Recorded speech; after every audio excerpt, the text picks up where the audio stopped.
Welcome back, everybody, to another episode of the Standing Room Only podcast, episode number 94. We are inching closer to the century mark. I am Goose, as always. I am joined by Healy. Make sure you guys are following us. We are on Spotify. We are on Apple Podcasts. Hit the download button. We're on YouTube as well. You can follow our social media accounts. We are SR Only Pod. We are on Instagram. We are on Twitter. You can actually find us on TikTok as well. We just started that within the last 2 weeks. Got some hits so far.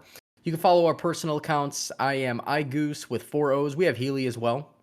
You follow me at the Healy6 on Twitter and Instagram. So on this week's episode, we are going to cover the continuation of the MLB playoffs. Heartbreak for myself as a Sox fan. We got a little bit of NFL. We're going to actually talk about some NBA at the end as well. Healy's got a question that he did not discuss with me before the episode, so I'm curious to know what it's going to be. But let's get started with the MLB, Healy. Your one prediction so far is right. Well, in general, our brackets are busted. But yes, I am going to take my one win in which I got the White Sox Astros series right, like pretty much exactly. I posted the TikTok yesterday, posted the clip on our Twitter page. And I basically said it's going to go 4 or 5. And I was like, I want it to go 5. But I think we discussed how the Astros were undefeated against the White Sox at home. I was like, it's going to be hard for them to lose that first 2 games and win the series. What happens? They lose the 2 games in Houston. They have a great game. Game number 3, and then game number 4, the Astros just overpowered the White Sox roster, and a couple guys were a little tired. You could tell Kopech pitched again, and he was like not supposed to be available.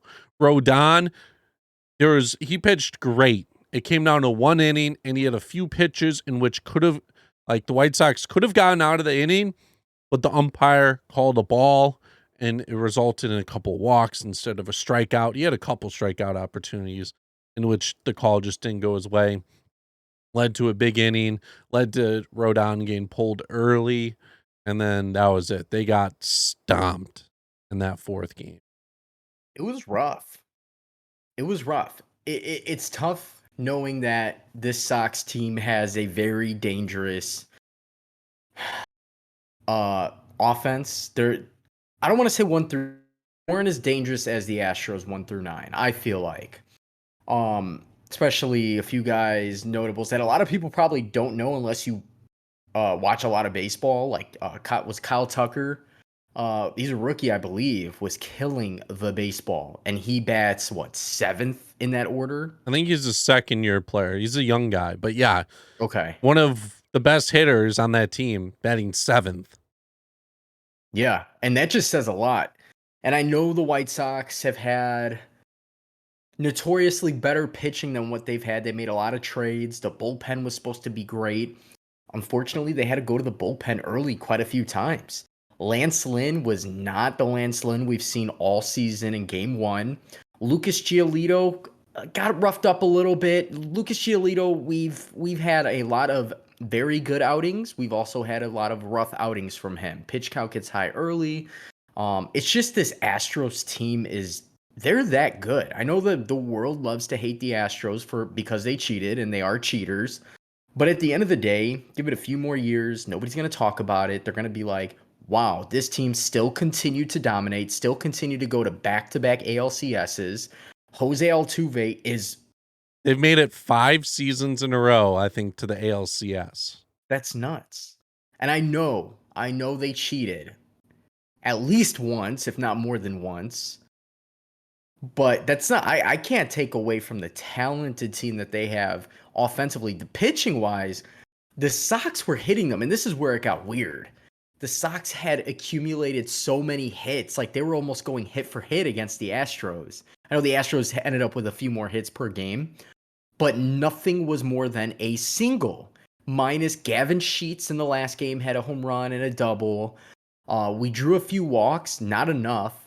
And they just could not bat the ball against the Astros pitching. And I know that their pitching is okay. They're not bad. They're pretty good pitchers. But all season they were able to hit many teams. They were able to hit the Astros even in Houston in the regular season. It's just when it came down to it, this team folded like a lawn chair. And I hope to God that this is to me reminding me of great team, young core. Pitching it's like right there, but not really. It's reminding me of the 2015 Chicago Cubs. That first series against the Mets. The Mets just destroyed them. They had Syndergaard, who was unstoppable. Their pitching was good. But there were signs here and there, like Schwarber batted pretty well. You would get signs from KB, from Rizzo. You're like, okay, this team still has it. They just weren't the better team in this series, and that's my takeaway, at least for this Sox series against the Astros. Clearly the Astros are the better team, but the Sox are right there. They're right there. The problem with Lance Lynn is the Astros are such a good fastball hitting team. And for anyone that knows baseball, Lance Lynn, that's all he throws. He throws a fastball, but you just don't know what direction it's going to move. It moves, exactly. And also, I noticed also in a couple of the games in which resulted in some runs, and some people pointed out on Twitter, like my friend Mark, the White Sox weren't shifting a lot. Maybe it's Tony La Russa's old style game or whatnot, but there was a couple where the ball like went up the middle and it was like a lefty up to bat, and they were just playing normal depth. I wonder if runners were on in that situation. Even then, that sounds Even like yeah, it sounds like Tony La Russa. I mean, that's always a call from one of the coaches. Unless a player or captain on the field is like, hey, we need to do this, let's shift. Generally, it's going to come from the manager. Tony La Russa, I think we all witnessed, is, to me, just a placeholder. I hate to say it. To me, he's just a placeholder. I don't think there's anybody else out there that cannot do what he does as a manager, especially after the beginning of the season with his incidents with Yerman Mercedes. To me, looked horrible from a player standpoint. Didn't seem to want to back up his players. Throughout the season, it kind of quieted down. I mean, the players, I don't want to say they had an easy route, but that division ended up being a lot easier than it was supposed to be. I guess La Russa is gonna come back next year. Who knows? Who knows? But I think he's hurting the team more than he's helping. No matter, I understand he's a legend in the game. He's won all these World Series with St. Louis. He's been around since like the 1918, like 75. And like I get it, he's been there, done that. But there gets a point where you gotta bring in some fresh meat. Not fresh like the Cubs did with David Ross. That's a little too fresh. But somebody who has a little oomph behind him and understands this new age baseball, that has a different attitude to get these guys going. Because I mean, Healy, you played baseball growing up. I mean, that difference of a mindset and morale can literally spark a ball club, a team to do way better, just by showing up and knowing we're gonna have fun today. Our coach, our manager is awesome, instead of dickhead Tony La Russa, which, again, Tony La Russa may not be the problem, but again, something as simple as a shift, which I didn't even pay attention to, that to me rubs me the wrong way as a fan, knowing our manager's not doing that. Yeah, as bad as the shift is, it's analytically the best way to play the game. And you Yeah. got to have those guys that will do that.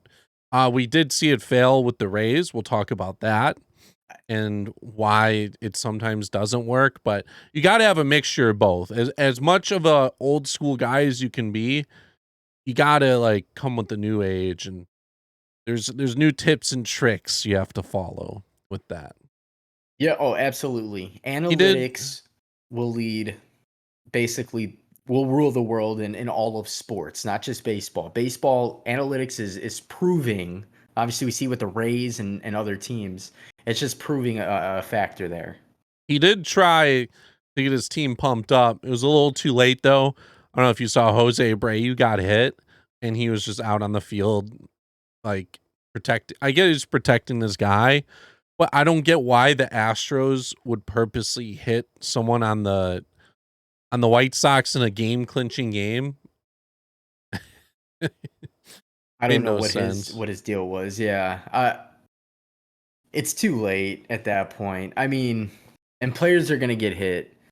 I mean, I highly doubt it was on purpose unless there was some underlying story there. And it's Jose Abreu, which I assume is one of the most liked players in the league. He's about as Yeah. humble as they come. He sits close So, to the plate as well. Kind of like Rizzo. Where mhm. he's a good hitter, but he sits close because he will get drilled. And he knows that. Yeah, he basically is telling you, you're going to hit me or you're going to put it in my wheelhouse. That's it.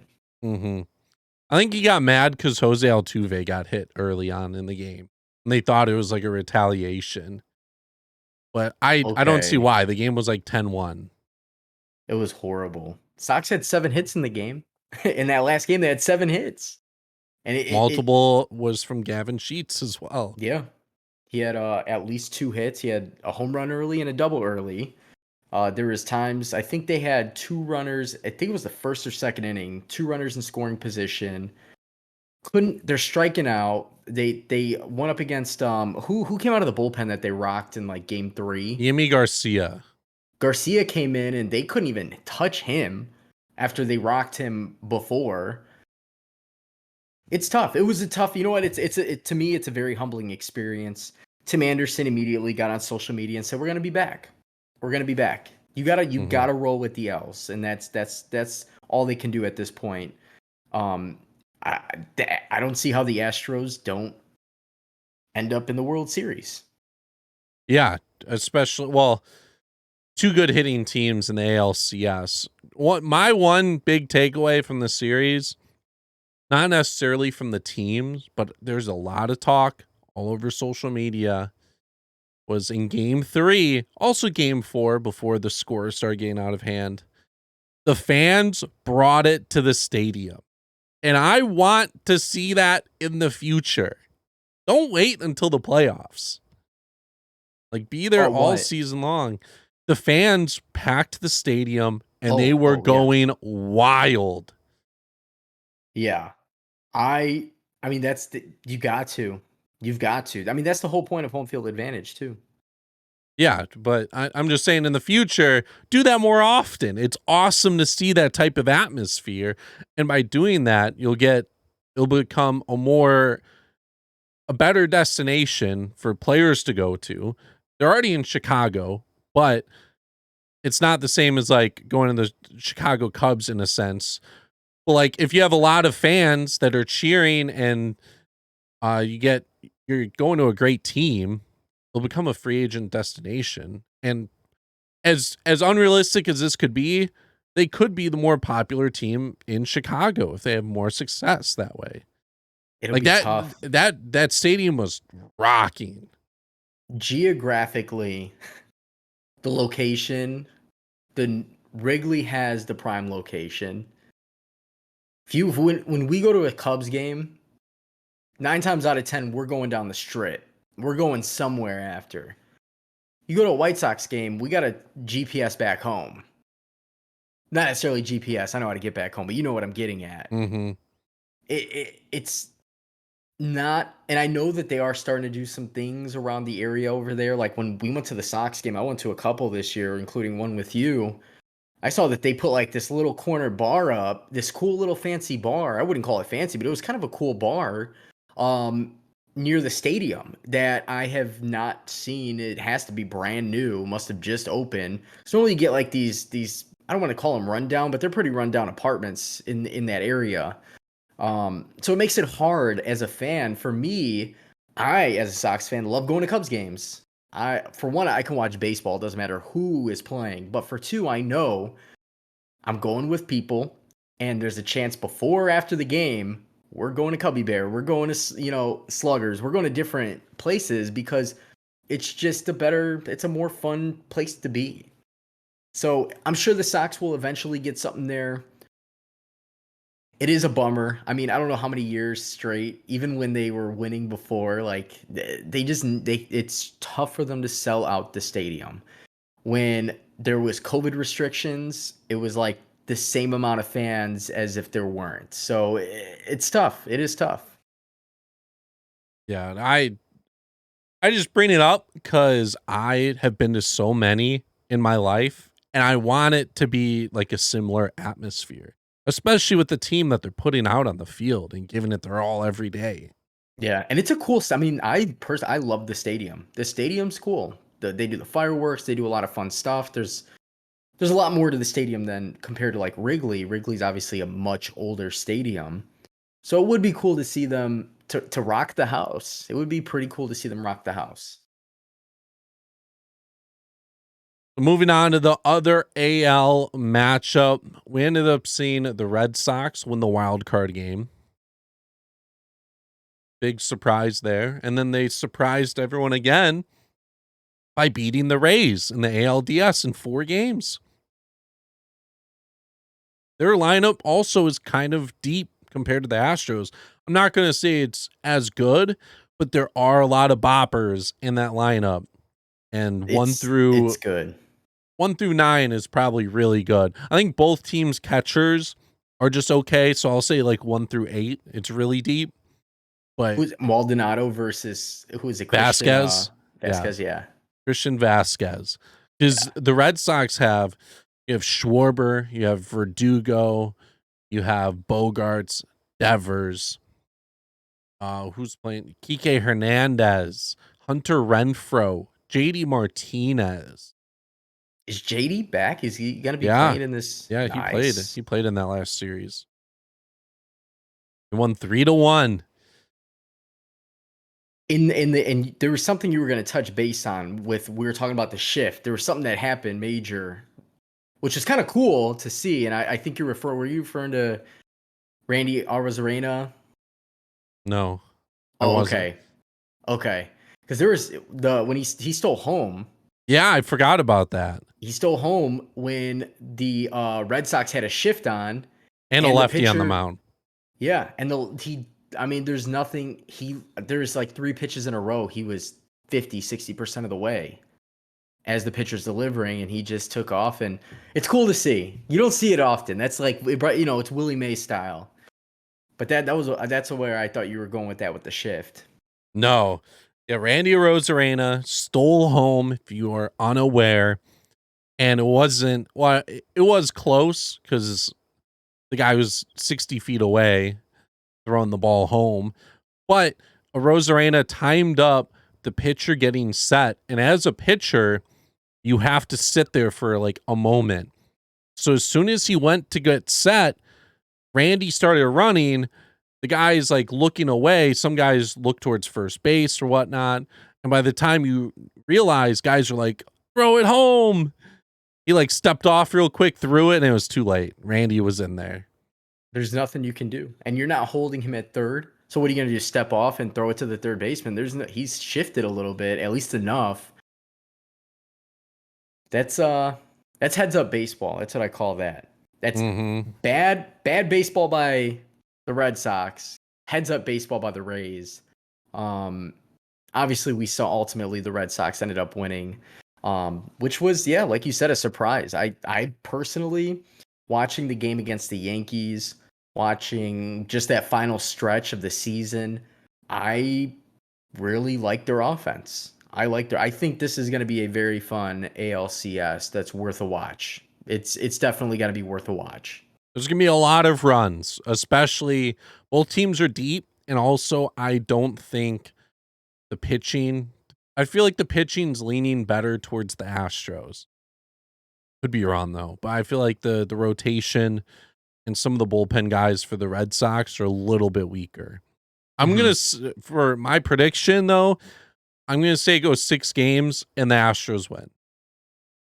Yeah, with this being a 7-game series, you got to give at least 2 to the Red Sox. I know, like they started the last series against the Rays, they got shut out. After that, they dropped 14 runs, and that just goes to show, yeah, the pitching's good, but these bats will eventually get going. And you already named all the key batters that they have, between Bogarts and I'm a huge fan of Rafael Devers. I feel like they always get somebody like him every so often. I know we were talking about it. They scored a Mookie Betts, a JD Martinez back in the day, David Ortiz, the Manny Ramirez's. I do believe that they're going to put up some big runs, but I do agree that the Astros are going to edge them out in 6 games. And then moving over to the National League, we already have one series that's been decided. The Braves and Brewers. The Atlanta Braves are advancing to the NLCS.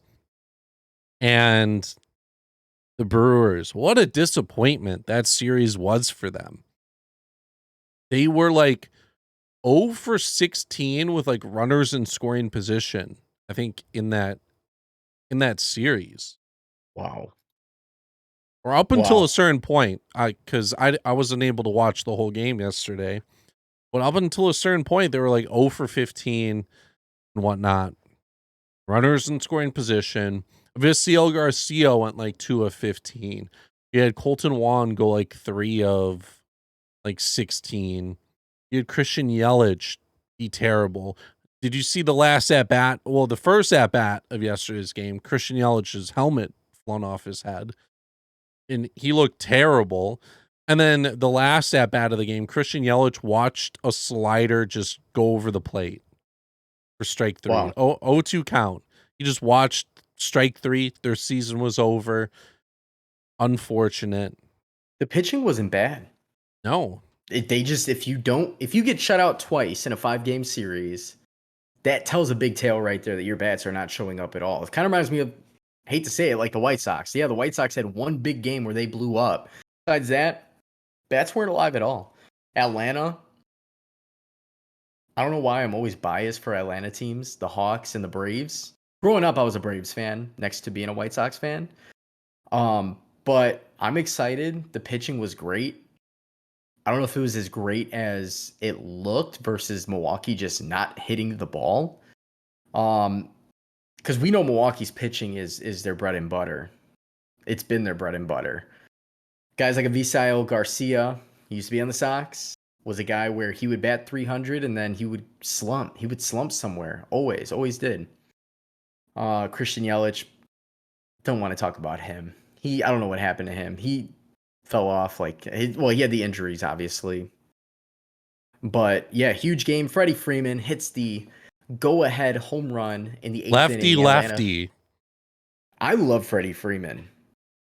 I feel like, is he talked about enough for as consistently good as he's been for so many years?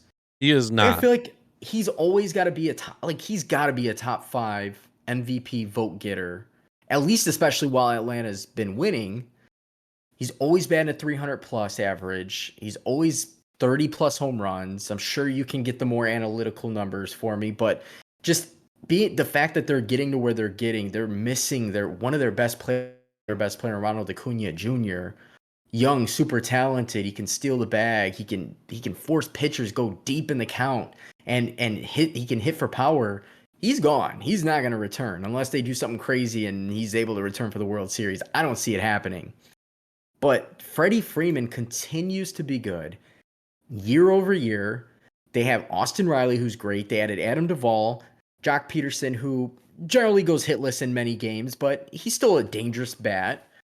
Freddie Freeman is, to me, in this offense, I think that they and their pitching have a slight chance in this next series. And when I say slight chance, I'm going to go 90% one of these two teams out of the West, 10% Atlanta. Like, Atlanta has to pull a miracle. Not saying they can't win, but there's definitely a miracle to happen from the baseball gods that say, we want Wrigleyville South to actually go to the World Series for the first time since like 94. Yeah. The Braves can be tough. I don't know if you noticed, Jock Peterson, they used him in pinch hit scenarios throughout the series, and it worked out greatly. I don't know if he batted in game 4, but before that, he was 3 for 3 with 4 RBIs and 2 home runs. That's probably why they started him in the last game. They didn't start him. In the last game? Yeah, they did not start him. Soler went on the COVID list, and they started Heredia, I believe. Well, they had I see Heredia, Peterson, and Adam Duvall. Oh, Jack Peterson got 4 at bats. okay. Maybe they changed. I don't think he was originally starting I don't think he until was either. until Soler got out. Mm-hmm. Yeah, because he only had a couple at bats leading up to All this right. game. Yeah, no, you're right though. He was coming off the bench, pinch hitting, which why not? I mean, he's a left-handed bat. You get, well, depending on who he was gonna face. Is he a right? Hader's a righty, right? He's a Or am I lefty. crazy? Hader's a lefty, so lefty. Yep. I I feel bad.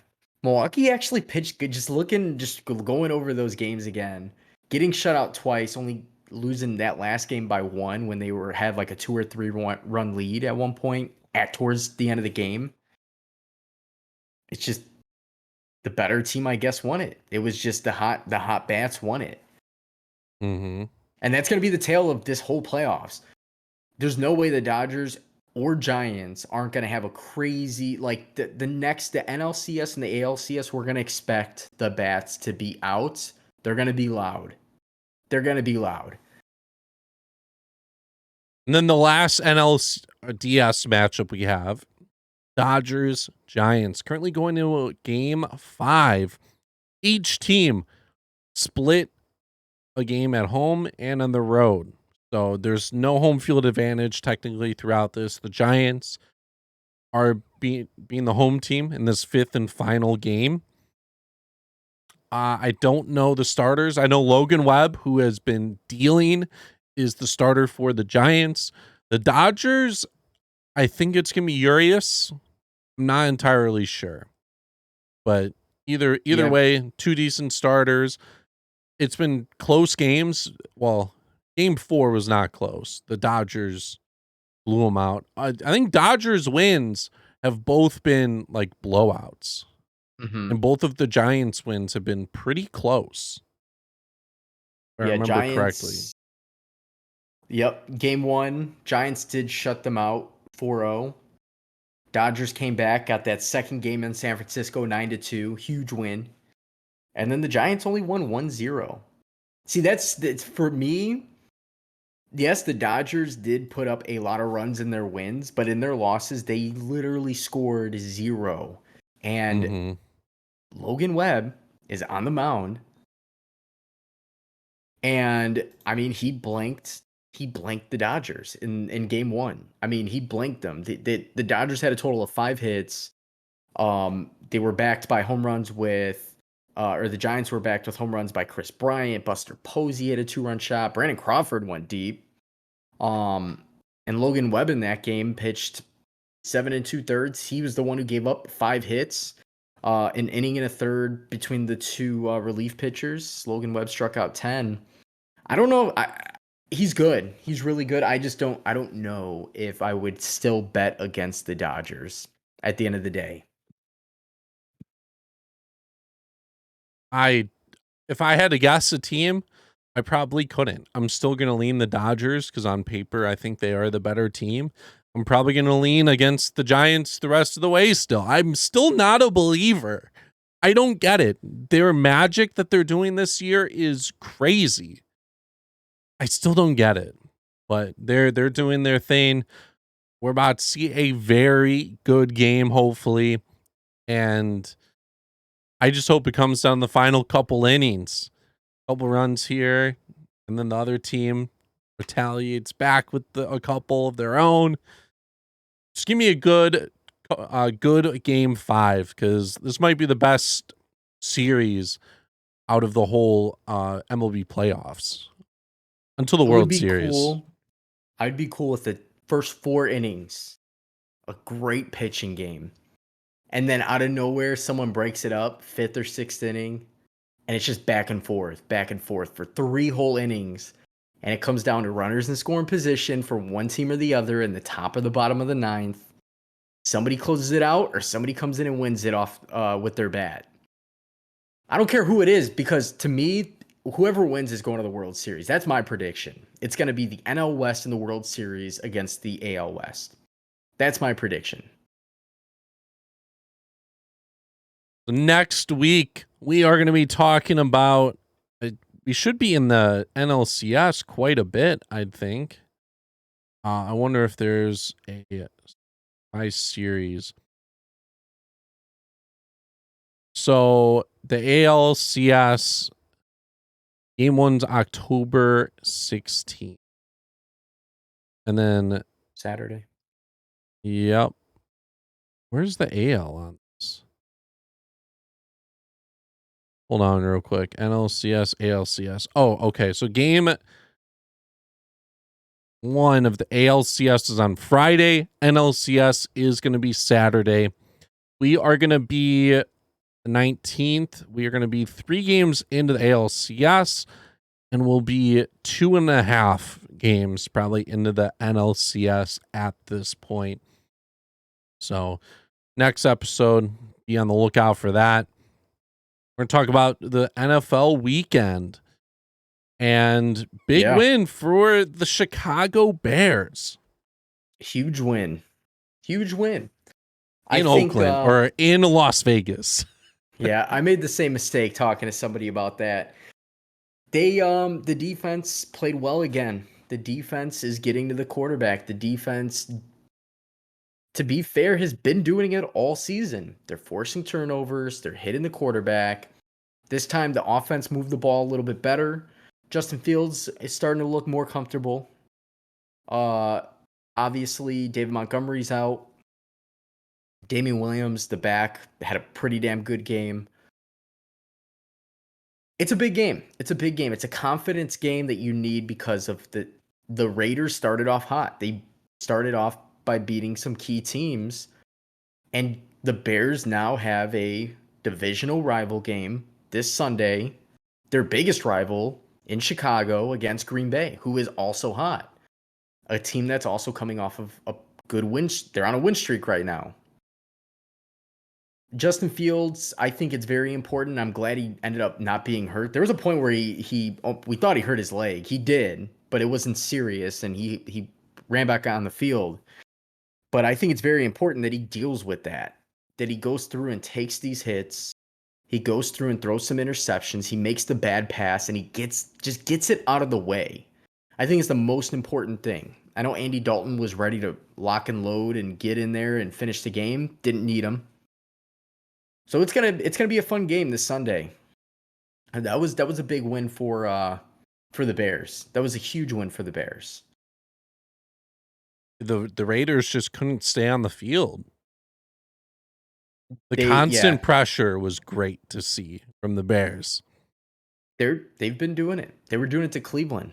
They should have beat Cleveland just outlasted the rush because the Bears offense did nothing. They literally did nothing. They got sacked 9 times. If they didn't get sacked so much and they run the ball or passed a little bit better, something was a little bit better, and they had better time management, they could have beat Cleveland. It's just the defense was on the field the whole game. Eventually, they get worn down, and Cleveland's offense is incredible. It's incredible. 2 of the best running backs in the game. 1, 2. You have Baker Mayfield, who he's in the middle of the pack as far as a good quarterback. He's average, I would say, average enough. And then you have a good receiving core, solid tight ends. I mean, their offense has what it takes to go blow for blow when it comes to a defensive battle. And that's what it was. And for the Bears, if they can get to Rodgers and hit Rodgers, we saw Rodgers got pressured a few times against Cincinnati. They should have won the game from the get-go, but Cincinnati's not a bad team. They've gotten better. They've definitely gotten better. The Bears could put that pressure on Aaron Rodgers. If they can stop the run. I don't think there's going to be any stopping. There's no stopping Davante Adams. I feel like he's going to have a good game regardless. But if you can force key pressure plays, 2nd and 10, 2nd and 7, 3rd and 5, 3rd and 7, you're forcing the pressure of Aaron Rodgers to scramble and throw out and have to look for Davante Adams. I think the Bears can make it closer than what we all assume is just going to be a blowout. They're giving the Bears 4.5, which is that's a fair spread. 4.5 plus 4.5. plus 4.5. Plus Okay. 4.5. I was like, they have them winning. Yeah, I would definitely be at the calling the bookies. Where's it at? Yeah. Green Bay? It's Chicago. Ooh, okay. Okay, It's in okay. Chicago. So home field advantage, maybe? Aaron Yeah. Rodgers dominates in Chicago usually, so we'll see. Yeah, this is his second home. It's gonna be a fun game. It'll definitely be a fun game to watch. I think that not just because of the fact of Justin Fields, but I've been kind of sold on this Bears defense that a lot of people have been kind of just not giving them the credit that they've deserved in the last couple of seasons. Yeah, Khalil Mack hasn't been the Khalil Mack since when he first got there. Yeah, Roquan Smith isn't doing Roquan Smith things, but he's starting to come back around. Mack's starting to come back around. Get an offense that keeps these guys off the field all game, and you will see them perform at their peak. It's simple. It's simple. Mm-hmm. And then in week 6, Bears Packers. It is on Sunday. It is a 12 o'clock p.m. Central Time Zone game. I'm all over that. I'm not going to be there. I won't go to the game. Might be in Lambeau for the November game. There's a chance. But it's going to be a fun game to watch. There were some other notable games. Can't just talk about the Bears and Packers. There were some other big games. I was going to say before that, we did watch the second half of the Packers game together, and it was hilarious from my perspective, seeing all those missed field goals and seeing the roller coaster of emotion that you were going through. At some point, I gave up and said, you know what? Green Bay deserves to lose. But then so did the Bengals technically because they kept missing field goals. So historically is one of the most missed field goals for a week in the NFL. All in all, there was 13 missed point after touchdowns, PATs. There was 12 field goals missed, so a total of 25, which is the most since 1987. It's a lot of field goals. PATs, 13. How are there more PATs missed than field goals? I don't get it. I seriously don't get it. And I know Green Bay, they had at least 1 or 2 of those. The Colts in that Monday night game missed some. Missing any. They won in overtime. You hit one of those. They missed 2 field goals. Blankenship missed 2 field goals. Should have won the game. Instead, Lamar Jackson destroyed them in yardage and just did Lamar Jackson things. Other games, though, the Bills beat the Chiefs. Bills dominated. I'm sold on. This is the year I'm sold on the Bills. I'm sold on the Bills. I've been sold on like the Josh Allen, the truth, as I've been calling him, since I had him 2 years ago in my fantasy league, and he actually did way, way, way, way better than I ever thought he could. The Bills looked very nice out there. Josh Allen, 3 touchdowns, 315 yards. He had about 60 yards on the ground running. Pat Mahomes had an okay game. That was the over. That was the over. You know, I lost my parlay I lost 3 yards, Kelsey to get 60 yards. He got 57. He was my only anytime touchdown scorer, which he was like one of the only guys that scored next to Pringle.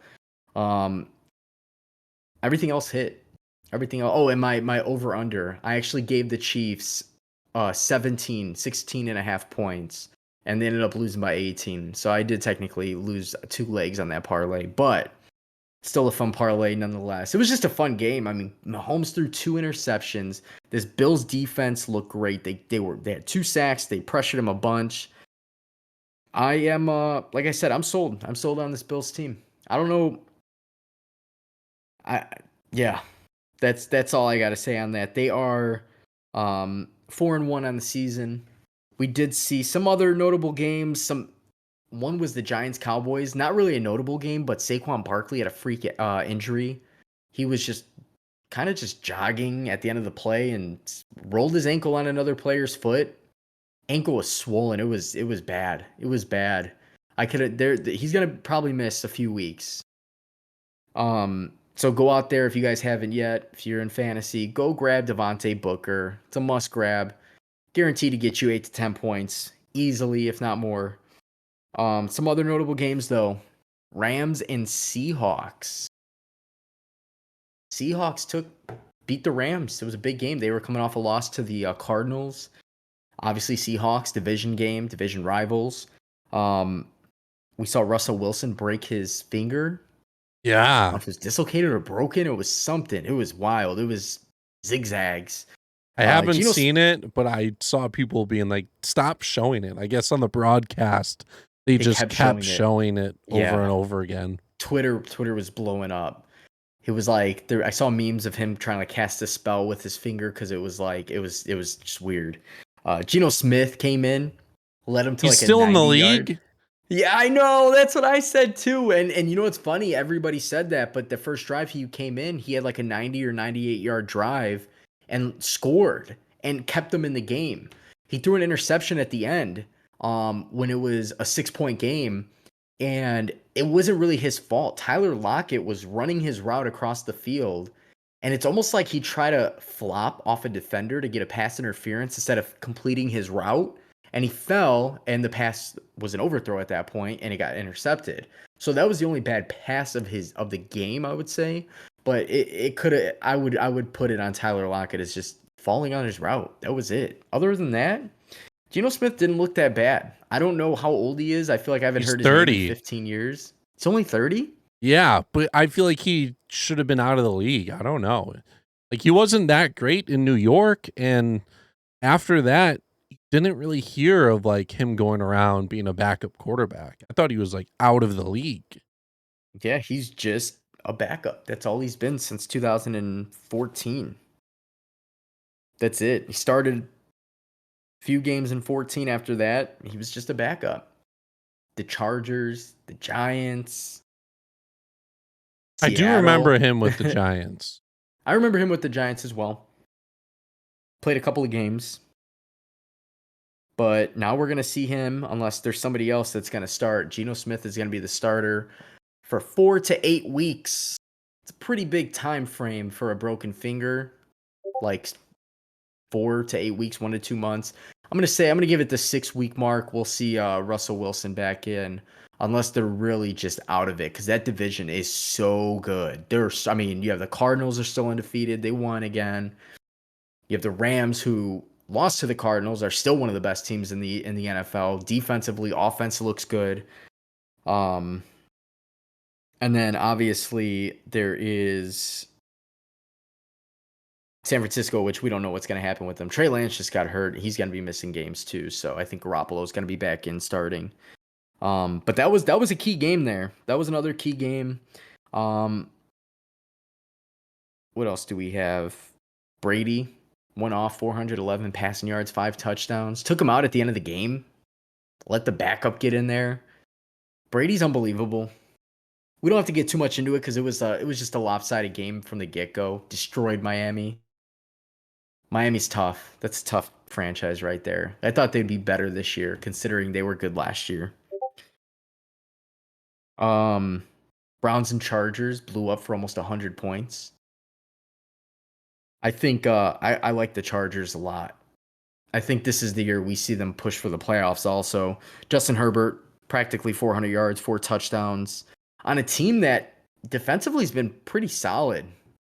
Mike Williams is definitely starting to become the elite one in LA, and Keenan Allen's kind of taking that backseat as the wide receiver 2/3 role after being a haul of receptions year after year for the last, I don't even know how many years at this point.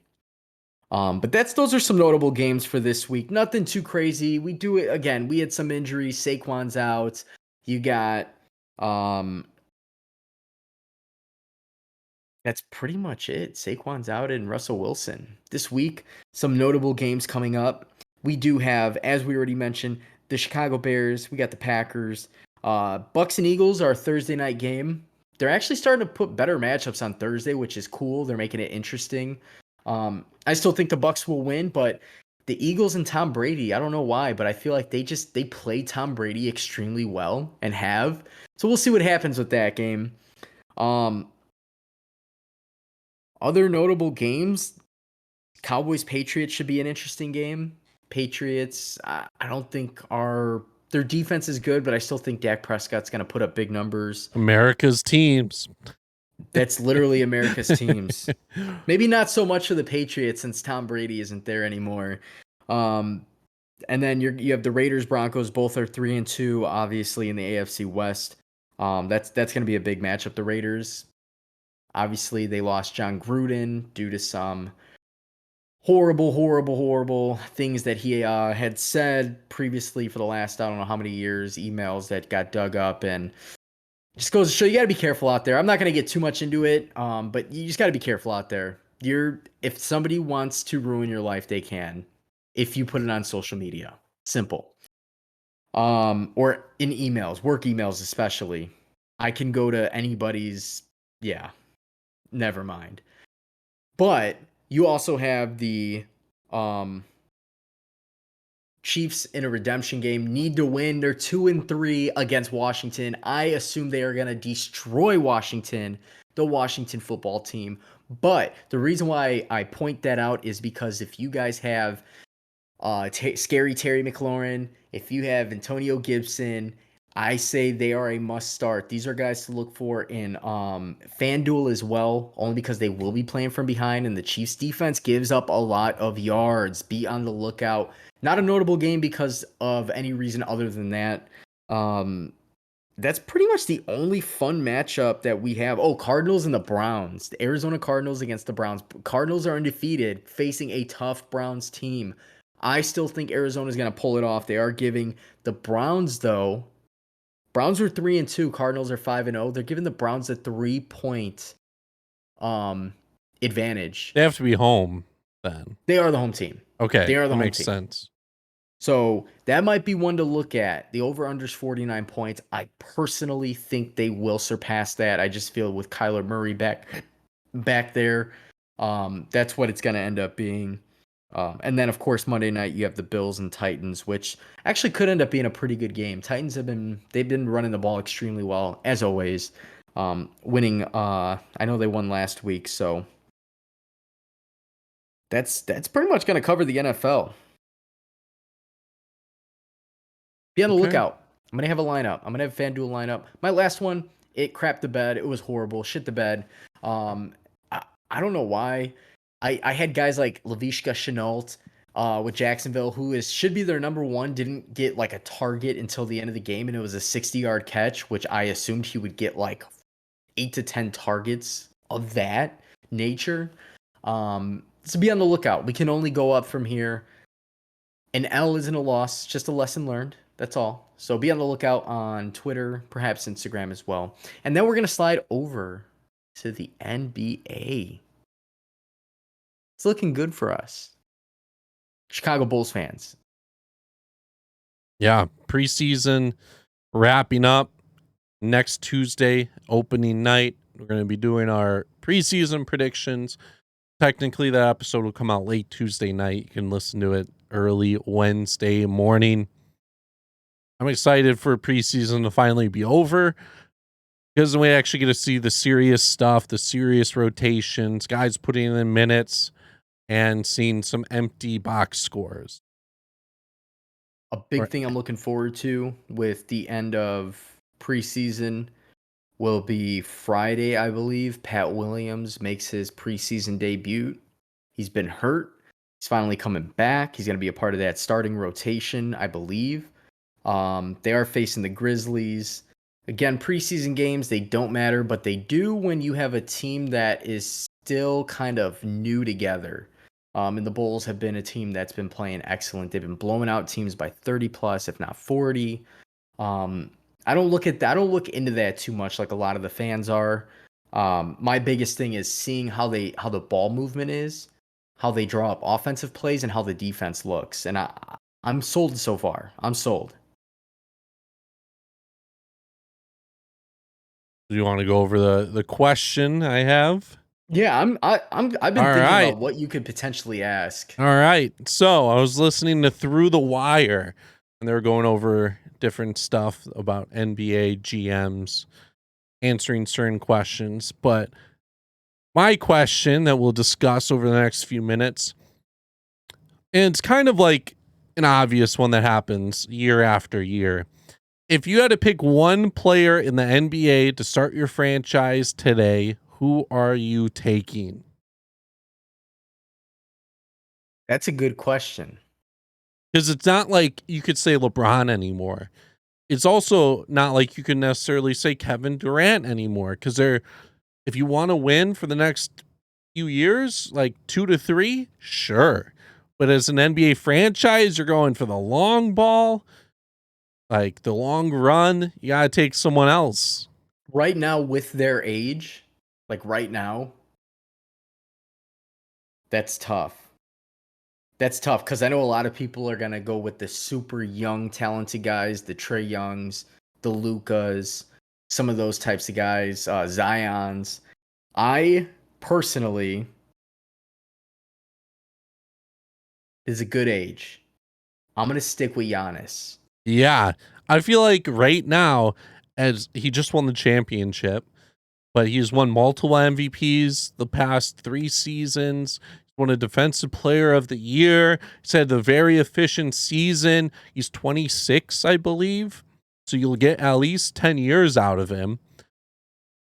The only problem with Giannis, from what I was thinking, he is awesome. He's a athletic guy.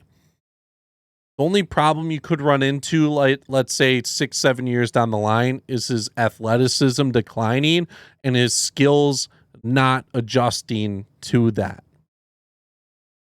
Yeah, no, that's a good point. That's a good point because he's not a jump shooter. He He's doesn't shoot the long ball. he's not He necessarily a playmaker either.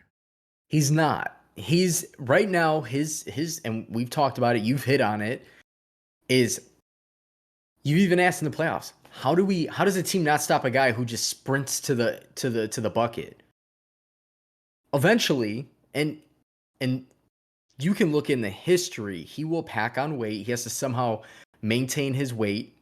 He has to maintain his he's got to eat great. I mean, look at somebody like Shaq when he first came to the league. That dude can move. Shaq coming out of LSU, joining Orlando, that guy can move. And then all of a sudden, when he was with LA, he started to pack on a little bit of weight, but he was super talented inside. He used his body inside.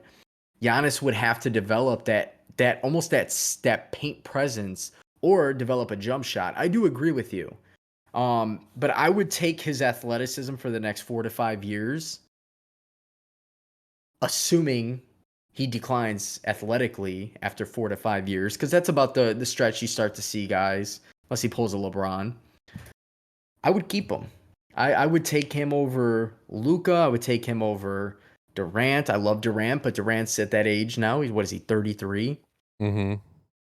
You know, obviously you don't want to take LeBron to start a franchise because all you're going to do is pay a guy that's probably going to retire in the next 2 to 3 years.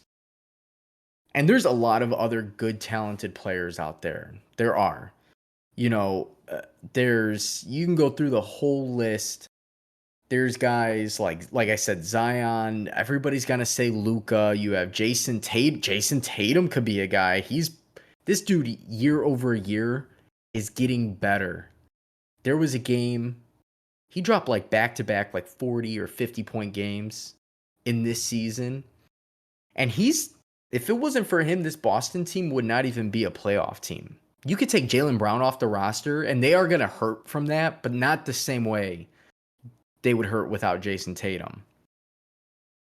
I know a lot of people, if anybody says Devin Booker, you just go. You're a casual. And Tatum's To an me, you're a underrated casual. one.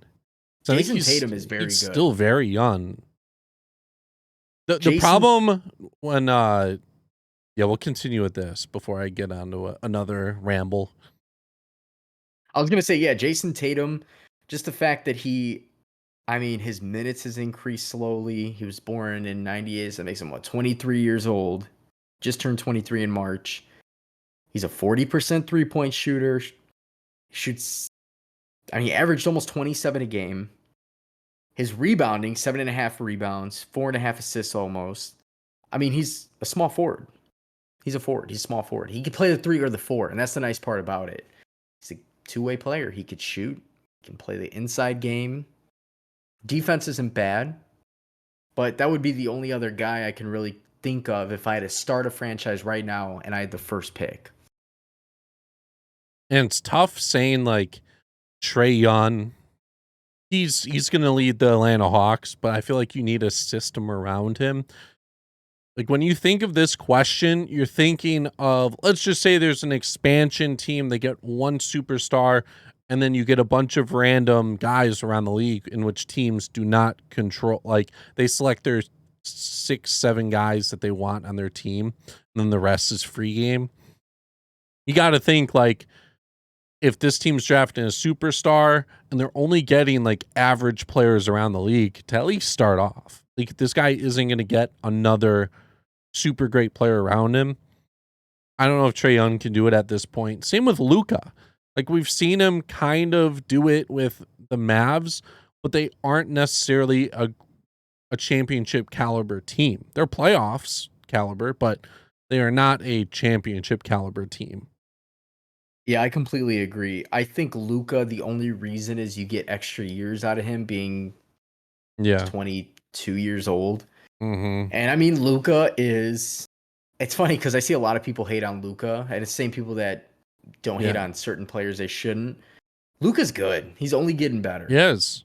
His third year NBA player. Like it takes time for guys to develop in this league. It's a different game. It's a different game. And year over year, he's getting better. And I think that, you know, the duo of him and Kristaps Porzingis is okay, but that's not the answer. And he really has nothing around him. Like Tim Hardaway Jr. puts up numbers because it's just a shooter's ball game right now. Besides that, the team is ass. They are cheeks. Like the Mavericks should not be as bad as they are. There's no way they should be as bad as they are.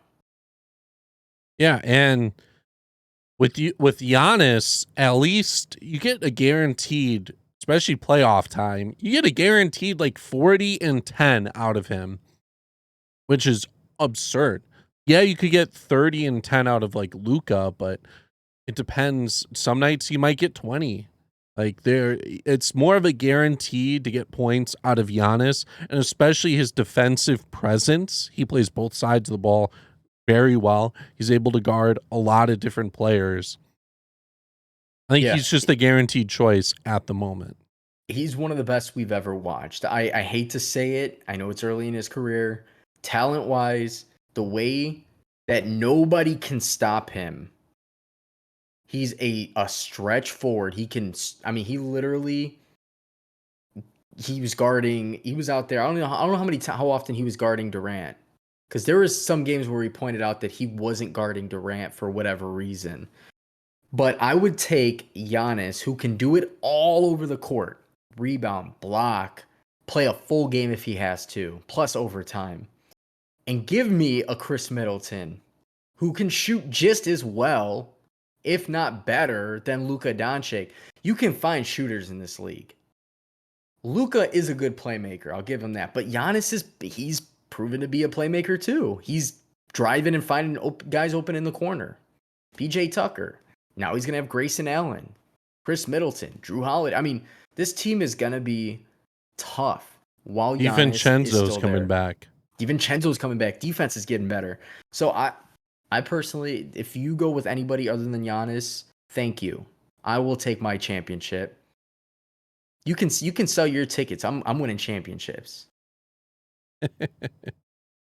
If you have listened this deep into the episode, let us know who you would take to start your own NBA team with. Yeah, that's a good question. And there's a lot of different answers, but I feel like the most popular, the most realistic one should definitely be Giannis on paper. Yeah. Like if you said everybody in the league right now in their prime and you get at least 5 prime years, 6 prime years from them, that would change everything. Because then I'd be like, all right, give me LeBron, you know. Yeah. But as is right now, if we're starting like a fantasy, like if we popped into 2K or if we were given the opportunity to do a live fantasy draft, I'm going Giannis all day. It's not even a question. Mm-hmm. Yeah, this is the last week we're talking hypothetical basketball, though. Next week is the real stuff. Predictions next week. Talk about the ALCS, Bears-Packers matchup. Follow us on social media at SROnlyPod. For our personal pages, mine is at the Healy6. I'm iGoose with 4 O's. If you guys want to talk some trash, if you don't like what we say, let us know. Let us know. We like to talk trash too. Go ahead, hit that follow button, hit that download, and we'll see you guys next week.